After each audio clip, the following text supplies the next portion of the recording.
What's up, everybody? Joshua Fish Stewart here, bringing you a whole nother video on my 700-gallon monster fish tank. First and foremost, it means a whole lot that you guys have been watching my videos, subscribing, and commenting. It means the world to me, so I appreciate that. Now, let's get into the video. So, if you're new here, this is my 700-gallon fish tank. It's 30 inches by 4 feet by 10 feet deep. Long anyways, deep that way since we're over here. 700 gallons.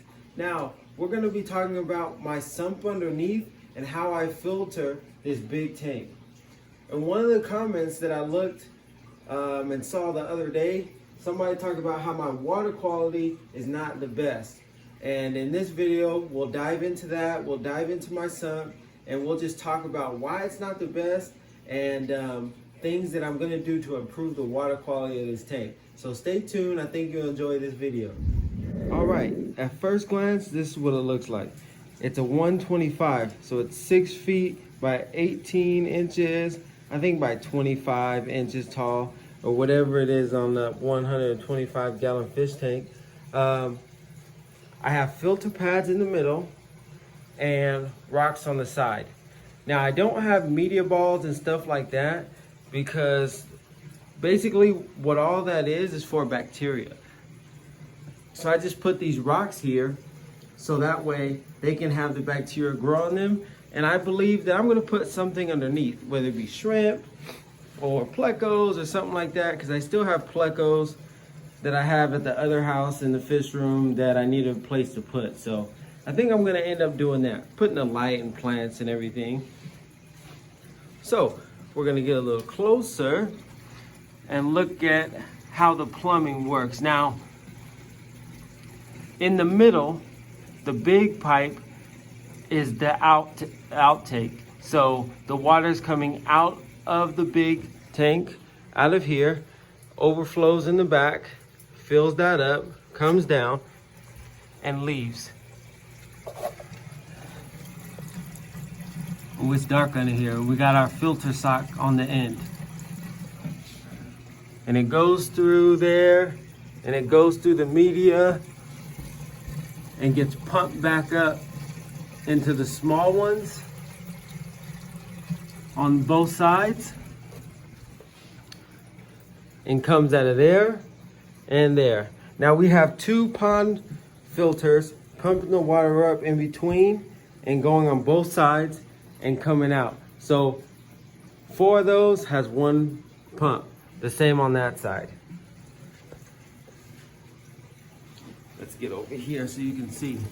So I had a leak on this side of the plumbing, and as you can see where, let me see, right here and right here, I put those little, I can't remember what they're called, but I put those on there so that way I can take off the long piece coming across right there and the top part and screw it in. And I should have done that on this other side, but I was in a rush of putting it together. So that's what that looks like. We're gonna get some light so we can go more in depth to the sump. So just a minute. All right, a whole lot better. Got my handy dandy shop light. This is what the rock looks like. Now, it used to be rock from a saltwater tank. So I had it when I actually got the tank, because this was a saltwater tank. And I had it for years actually before I set it up. And that is the saltwater rock or live rock that you can say that was in the tank. So I converted it. It is fresh water. It hasn't seen salt in years. It got washed and everything. And that's actually what that rock is as well. So it still holds bacteria, does the same thing.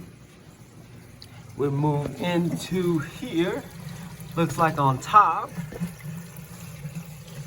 And the 2 pumps right there. So I have this finer filter pads, and then these thicker ones. Now, it's not the best. I need more which I have more that I have to put in. I have a pad underneath there and coming up there, and it's still not enough. I do have to put it on this front wall and the back wall because water is not just, it is coming this way, but it's also seeping that way. So I think I might put it on the sides.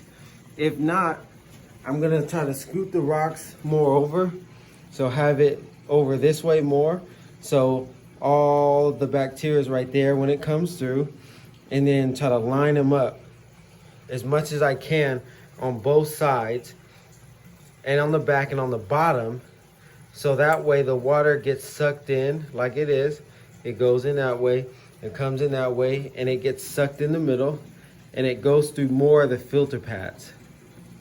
That's the plan. I have more right there. So probably after the video's done, I'm gonna put them in there and see what it does. Wait a couple of days or hours, whatever it takes, to see if it makes the water better. And if it does, you know, great. If not, it's back to the drawing board and see how it looks. Right, now that we've seen the sump underneath, now let's look at the tank. If you look up real close, you can see all the particles in the water. And that's because the sump is not picking up and taking out all the debris.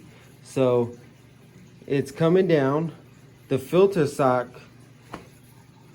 is not doing the best. And maybe it is.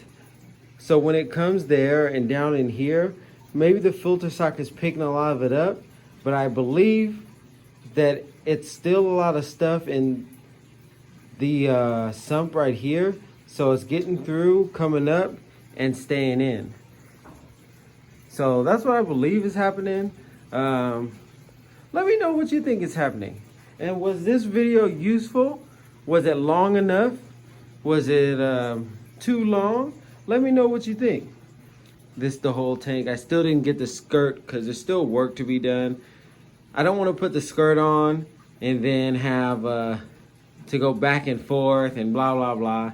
I need to put it together because the bare bones look cool, but this is like in my little den right next to my kitchen, and I want it to look better. So yeah, let me know what you think. All right, everybody, I appreciate you so much for watching and subscribing and for liking and commenting everything. I really appreciate it. Let me know what you think, if it was actually useful. If you didn't catch any of the other videos, go back in my channel and look at them. I feel like it'll be useful and keep you caught up and everything. So thank you again. Make sure you like and subscribe, and I'll see you in the next video.